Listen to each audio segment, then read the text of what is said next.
ഓണത്തെ വരവേൽക്കാൻ നാടും നഗരവും ഒരുങ്ങി. ഇന്ന് ഉത്രാടം. നാളത്തെ തിരുവോണത്തിനായുള്ള അവസാനവട്ട ഒരുക്കങ്ങളിലാണ് മലയാളികൾ. ഉത്രാടപ്പാച്ചിലിന്റെ ഭാഗമായി വിപണികളിലും പച്ചക്കറി പൂക്കടകളിലും വസ്ത്രശാലകളിലും വലിയ തിരക്കാണ് ഇന്ന് അനുഭവപ്പെടുക. ഓണസദ്യയ്ക്കുള്ള സാധനങ്ങളും പൂക്കളും വസ്ത്രങ്ങളും മറ്റവശ്യ വസ്തുക്കളും വാങ്ങാനായി രാവിലെ മുതൽ തന്നെ ആളുകൾ വിപണികളിലേക്ക് ഒഴുകിയെത്തുന്ന കാഴ്ചയാണ് ജില്ലയിലെ പ്രധാന നഗരങ്ങളിൽ നിന്നും കാണാൻ കഴിയുക. ഉത്രാട ദിനത്തിലെ തിരക്ക് കണക്കിലെടുത്ത പ്രധാന നഗരങ്ങളിലും വ്യാപാര കേന്ദ്രങ്ങളിലും ഗതാഗത തിരക്കുമുണ്ടാവും. തിരക്കൊക്കെ നല്ല തിരക്കാണ്. ഇപ്പോൾ കുറച്ച് ദിവസമായിട്ട് വളരെയധികം തിരക്കുകളാണ്. റോഡ് ബ്ലോക്ക് നിങ്ങൾ തന്നെ കാണുന്നുണ്ട്. ആൾക്കാർക്ക് പെട്ടെന്ന് വന്ന് മേടിച്ചിട്ട് പോകാൻ നടക്കില്ല. പെട്ടെന്ന് വന്ന് മേടിച്ചിട്ട് പോകാൻ എന്തായാലും പാലക്കാട് ടൗണിൽ കുറേ കാലങ്ങളായിട്ട് ആവുന്നില്ല.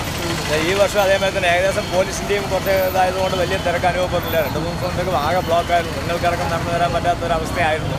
ഇപ്പോൾ പോലീസിലേക്ക് ഒരു സഹായം കൊണ്ട് വലിയ കുഴപ്പമില്ലാണ്ട് അങ്ങനെ പോകുന്നുണ്ട്. കടകളും മൊത്തം ബ്ലോക്ക് ആയിരുന്നില്ലേ? എല്ലാം മിനിയാന്നൊക്കെ നല്ല ബ്ലോക്ക്. ഇന്നും അത്യാവശ്യം ബ്ലോക്ക് ഉണ്ട്. ഇന്നും ബ്ലോക്ക് അങ്ങനെ അത്യാവശ്യം പോലീസിന്റെ ഒരു സഹകരണം കൊണ്ടാണ് നല്ല രീതിയിൽ പോലീസ് പെട്രോളിംഗ് ചെയ്യുന്നതുകൊണ്ടാണ് വലിയ തിരക്കില്ലാതെ അനുഭവപ്പെടുന്നത്.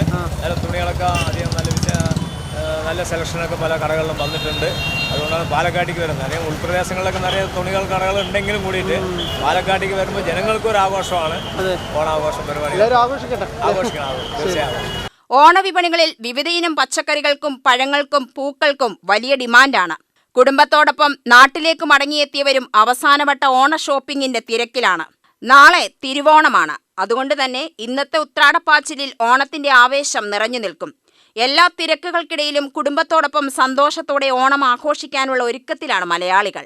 UTV news, Palakkad.